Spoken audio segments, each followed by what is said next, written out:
No, I don't always look like this. I just saw Lisa Frankenstein, the movie, and now I'm going through a phase. I'm also eating this dark chocolate. It's delicious. It's like 92% from Lindt.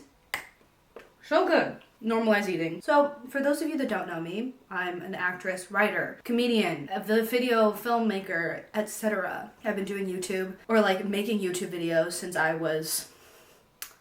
Well, I've been posting to YouTube since I was like 14, but I've been making videos ever since I was in elementary school. Like I used to edit things on like iMovie and on my iPad and stuff. Periodically, I'll sit down and I'll like think about the purpose of YouTube in my life and the structure of YouTube in my life and like YouTube as part of my artistic practice. I currently go to Cal Arts for acting. I'm getting a BFA in acting. I'm in my 3rd year. And I've just been having a lot of thoughts. And so I thought, I don't know, I was feeling very passionate about this last week. I wrote it down in my little tiny moleskin. And then like I didn't have time to sit down and film it, and now I'm like, these issues aren't as pressing because I've had to go into like, you know, fight or flight in school, so I don't have time to like think about my existence.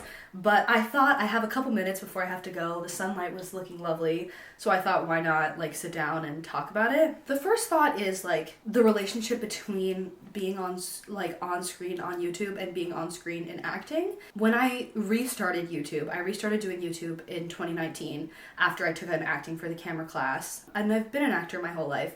But I didn't have a lot of on-camera training, and after doing my on-camera acting class, I found that I was like extremely uncomfortable acting in front of the camera. We did this one exercise that was, I don't know if it was like a film experiment or an acting experiment, but it basically was like they put a bunch of people and you just like look deadpan into the camera like,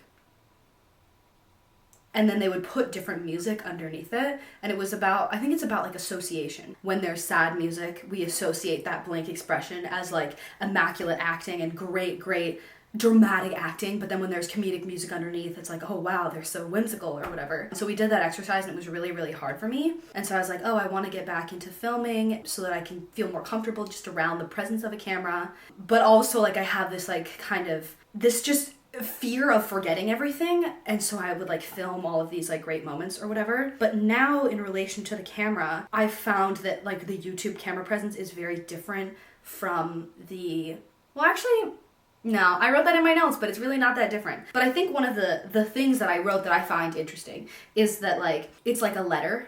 Like doing YouTube is like writing a letter to nobody. We were talking in class about like these 2 artists who wrote letters to each other and never opened the other person's letters. So it's like a series of letters that you write to another person, never knowing what they're writing back to you. And I feel like that's kind of what doing YouTube is, because you really, or just like being an artist in general, I guess. If you're not acting in a live medium, you're imagining what the audience is perceiving or experiencing and continuing to write to that and appeal to that. And as the audience member, like you love and consume this piece of media, but you don't really share with the artist how much you like it. I mean, I think of like my favorite movie. It's a small indie film, and the director will never know that like that is my favorite movie and how much it's like changed my life and how much I like think about it all the time, right? So it's like in both directions, as both an audience member and as an actor / like creative person, like writing a letter to no one. I think I also, part of the crisis that I went through last week was like being uninterested in myself as a character.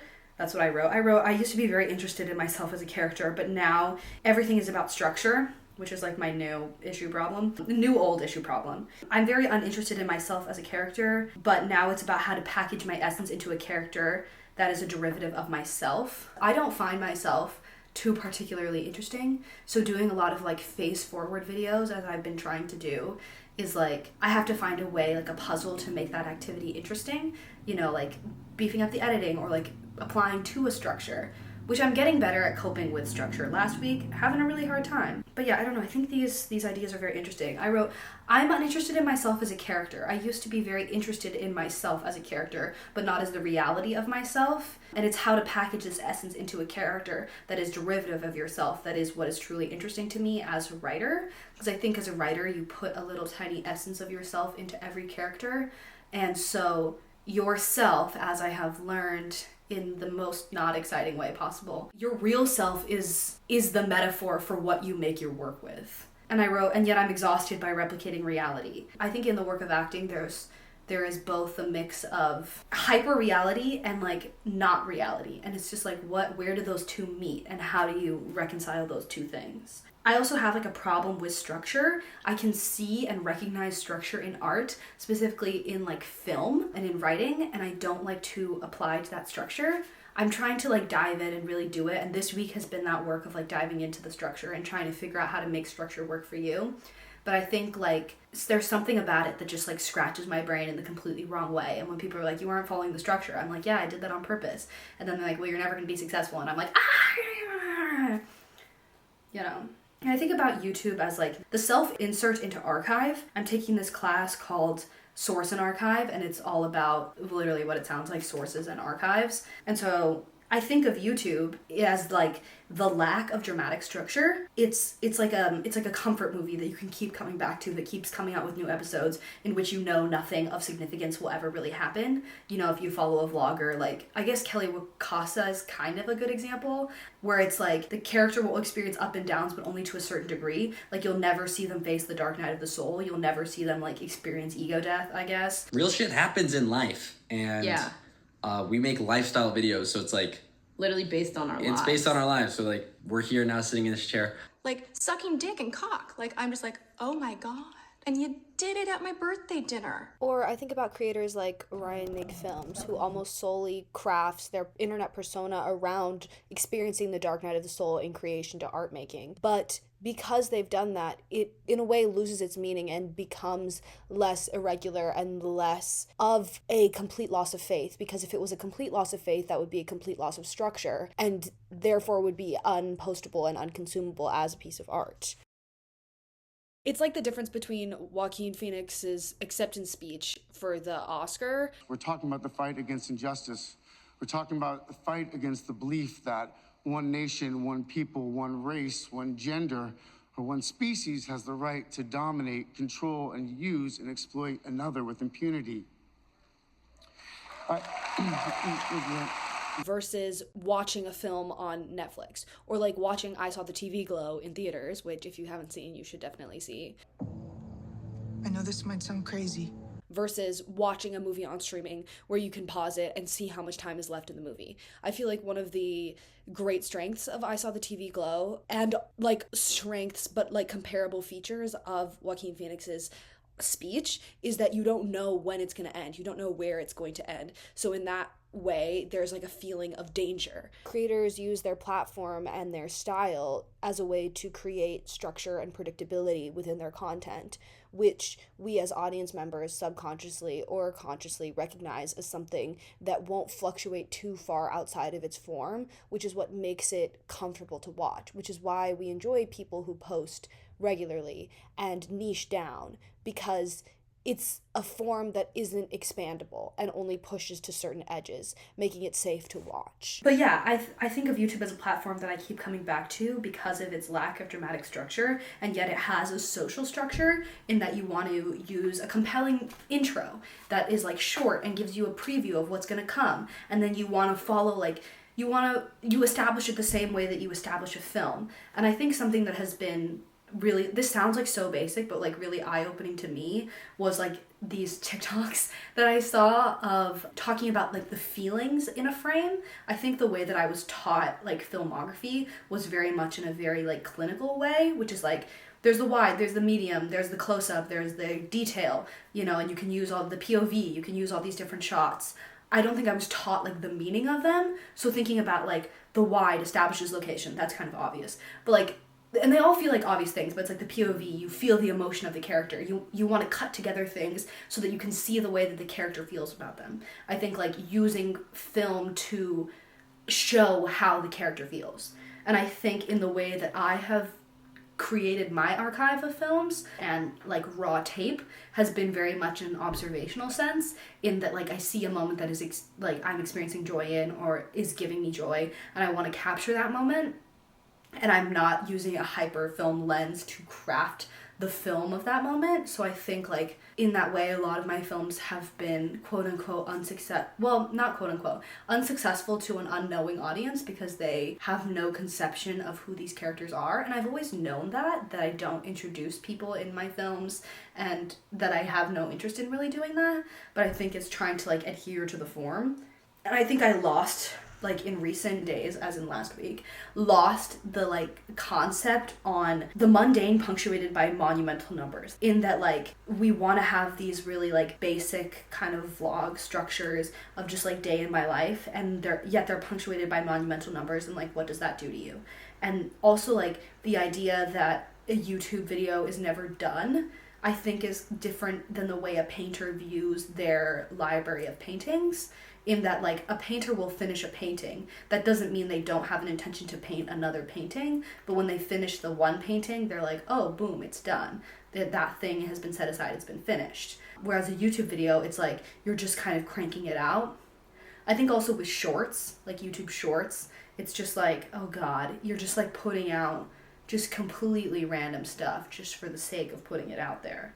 I was talking with Aaliyah about like the purpose of documentation and just like mundane content creation, and one of the phrases that she brought up was like the capturing of queer joy, and how like through history the capturing of queer joy is mundane and yet monumental because it shows like a phenomenon throughout history. So I think I've been thinking about that too in like curating the archive of YouTube videos, like collecting pieces that document. That is the purpose of the mundane. I think that there is like a rat race kind of feeling to YouTube, because it's like you're chasing those monumental numbers, and if you don't reach them, you're deemed as some kind of like failure or like rising star derogatory. I don't know, I was just watching Nicole Raffy's Nostalgic for Pandemic video, and I think Age of Loneliness is returning. Maybe it's just because I'm headed towards graduating college, that there's this feel, oh my God, that felt horrible to say, graduating college, that there's like this feeling of what's next, and like I am alone. I don't know. It's crazy. But yeah, I don't know. If you have any thoughts about this, I think about media a lot. Right now I'm in a good week where I'm like, ooh, I'm thinking about writing, and I'm trying to think about like really getting into the structure. But anytime people are like, you're not following the structure, I'm like, don't tell me what to do. But yeah, we'll see. We'll see how it goes. If you have any thoughts about like critical media and the way that media like changes our lens and the way that we view our own lives. Curating for the plot like does not resonate with me. Like I am really bad at that. And I realize that people just do that and it feels very natural to them. Like my roommate, she'll like invite people over and they'll have a really cute time and they'll buy cute candles and cute decorations because like it makes them happy. And I think there's a teeny tiny part of me that like feels nihilistic about doing nice things for myself and taking any form of picture or video of it, because I'm like, oh gosh, you're just doing that for social media. Which I think is like really interesting, that I can like observe people experiencing real joy surrounded by things that which I feel if I were surrounded by, I would be like doing it for clout, although that is not the case. Like, just to expand on that a little bit, I consider myself to be, in some moments, a clout chaser when the evidence for that may not always be there. Like, to myself, I'm like, oh, you're experiencing joy, you clout chaser, which is not something that I always think about other people. And in no way do I mean to infer that I think that my roommate is a clout chaser because she does things just because she wants to experience joy. I very much think that living with her has taught me a lot about experiencing joy and the little things that you deserve to invest in because you want them, and that life is something that can be designed and that isn't inherently submission to consumerism, and that's something that can just be beautiful and you're allowed to just enjoy things. So living with her has been like a big blessing in my life that I'm very, very much grateful for. And yes, gassing up my roommate. Okay, back to the plot. But I think as somebody who enjoys taking videos and making videos and taking pictures, which has become something that is so inextricably tied now with social media, that's what raises the question of like, am I taking a picture because I enjoy it and because I love it, or because I want to post it and show that I have proof of doing it? Because I get as much joy sometimes as being in the moment, as taking the photo, and as sharing it, because the photo is a piece of art to me that is a relic of that period and of that time, and sharing it is part of the artistic process.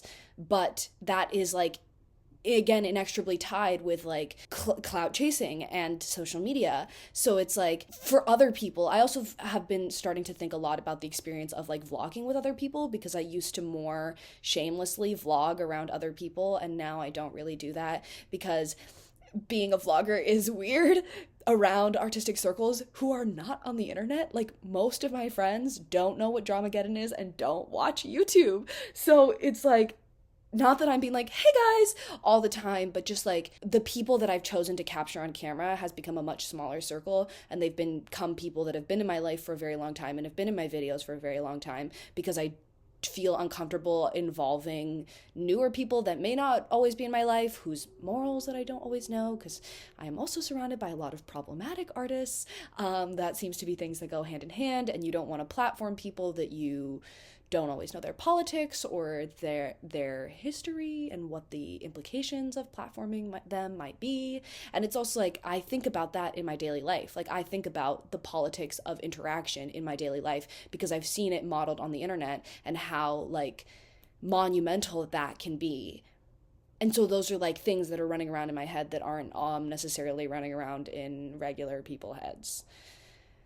I don't know. Wow, this lighting is like no longer sunny and fun. It's more like film noir-esque. So I think I'm gonna cut. I think those are all my thoughts. Film noir. Okay, bye for now.